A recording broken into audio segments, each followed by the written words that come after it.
سلام سلام ናይ ወይኒ ዩቲዩብ ተኸታተልቲ ከመይ ኣለኹም? ኣብ ዘለኹምዎ ሰላምታኹም ብዝሕትርፍ የደሊ እሽምባር ናይ ሎሚ መንፈሳዊ ሕቶን መልሲ ምስ መልሱ እየ ሒዘ መፅየ ኣብ ዝሓለፈ ቀዳማይ ክፋል ርኢና ነርና ሎሚ ድማ ካልኣይ ክፋል ሕቶ መንፈሳዊ ሕቶ ምስ መልሱ ሒዘ መፅየ ኣለኹ እሽምባር ነዛ ቻናለይ ሓደሽቲ ከም ትኩሉ ግዜ ዝብሎ ነዛ ቻናለይ ሓደሽቲ ዝኾንኩም ሳብስክራይብ ጌርኩም ናይ ደወል ምልክት ብምጽዓን ላይክ ኮመንት ሸር እናበልኩም ኣተባብዑኒ ኣብ ነዛ ቻናለይ ቤተሰብ ንዝኾንኩም ድማ ላይክ ሸር ኮመንት ሳብስክራይብ ይቅርታ ላይክ ሸር ላይክ ሸር ኮመንት ናገበርኩም ኣተባብዑኒ ይቅርታ ዘረባ ኣይክእልን እየ ጎልዶፍዶፍ ናበልኩ ናይ ቅድሚት ንድሕሪት ናይ ድሕሪት ቅድሚት ናበልኩ እና ከምኡ ናበልካ እዩ ዝከኣል ኣጆኺ ናበልኩ ድማ ከተተባብዑኒ ልባዊ ትምኒተ እዩ ብትሕትና ከዓ ይላወኩም እሽምባር ናብኣኸብለኩም ሓቢርና ንከታተል በስመ አብ ወወልድ ወመንፈስ ቅዱስ አሐዱ አምላክ አሜን። መንፈሳዊ ሕቶታት ካልኣይ ክፋል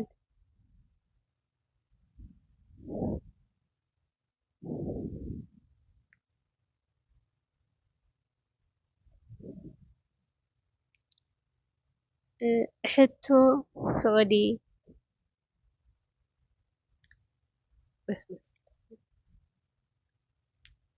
ሕቶ ቁፅሪ 1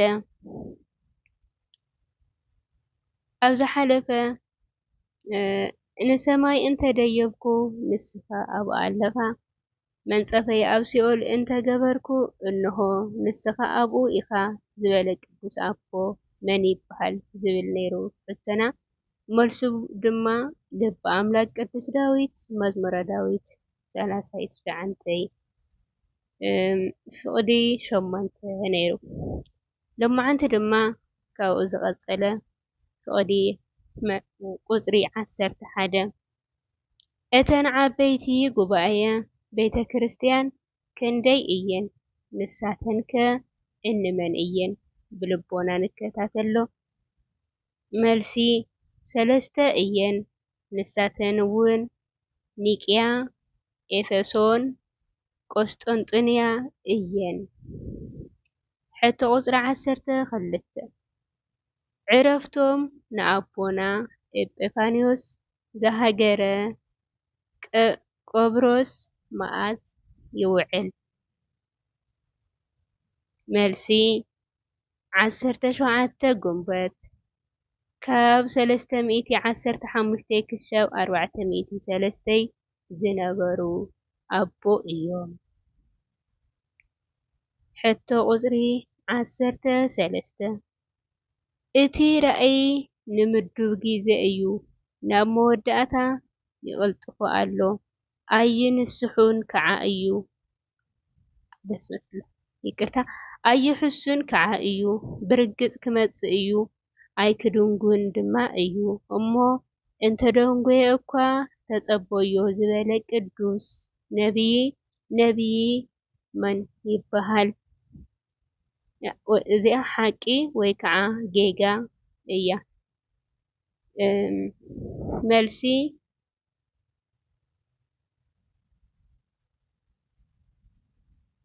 ሓቂ ነቢይ ዕንባቆም እዩ ሓቂ ወይ ከዓ ጌጋ መልሲ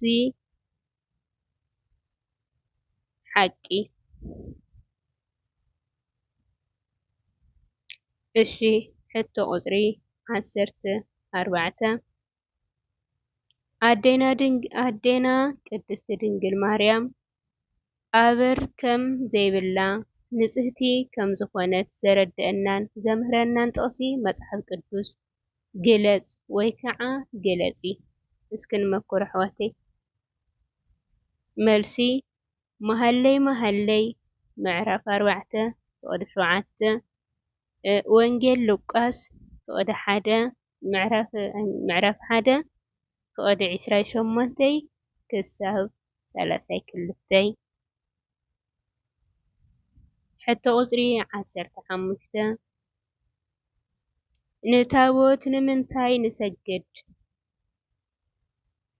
መልሲ ናይ እግዚአብሔር ሓይሊ ስለ ዝግለጸሉ ንታቦት ንሰግድ።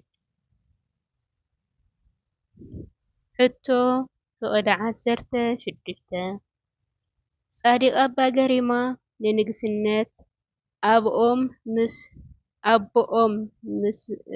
ምስ ወረሱ ንኽንደይ ዓመት ዝኸውን ገዚኦም? ጻዲቕ ኣባ ገሪማ ንግስነት ኣቦኦም ምስ ወረሱ ንኽንደይ ዓመት ዝኸውን ገዚኦም? ከ ን13 ዓመት ለ ን7 ዓመት ሐ ን6 ዓመት መ ን5 ዓመት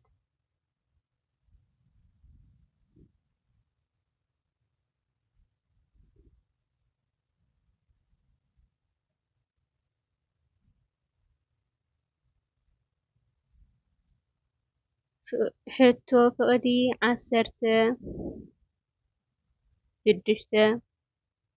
ኣብነ ኣንበስ ናይ መጀመርያ ሽሞም መን ይበሃል ነይሩ?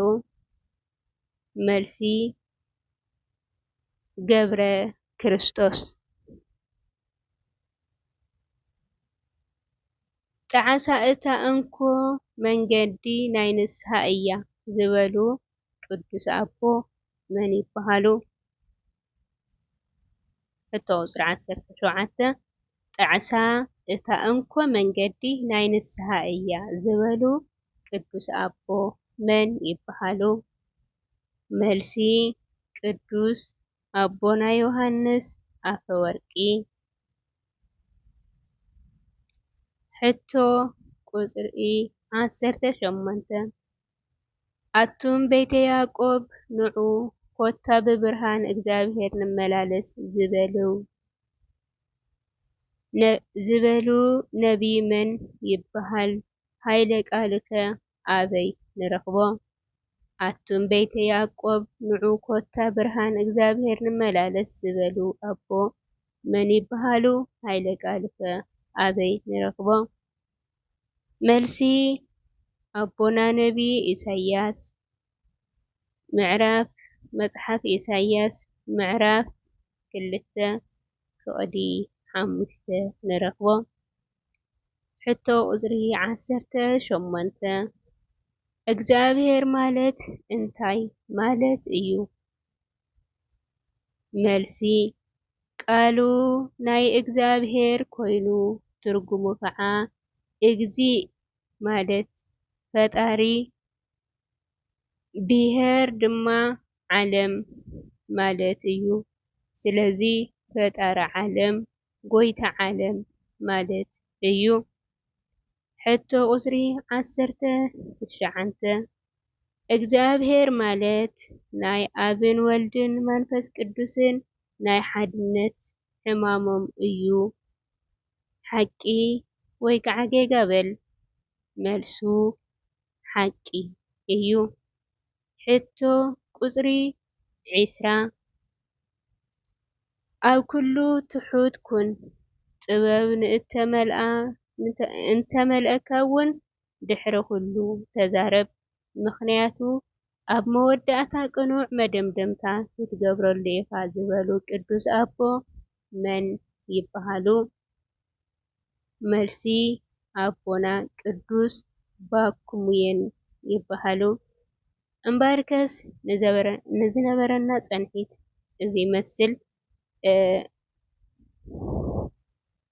ሳልሳይ ክፋል መንፈሳዊ ሕቶን መልሱን ሒዝና ክሳብ ንቐርብ ሰላም ቀንዩ ሰሰናይ ንዓኹም።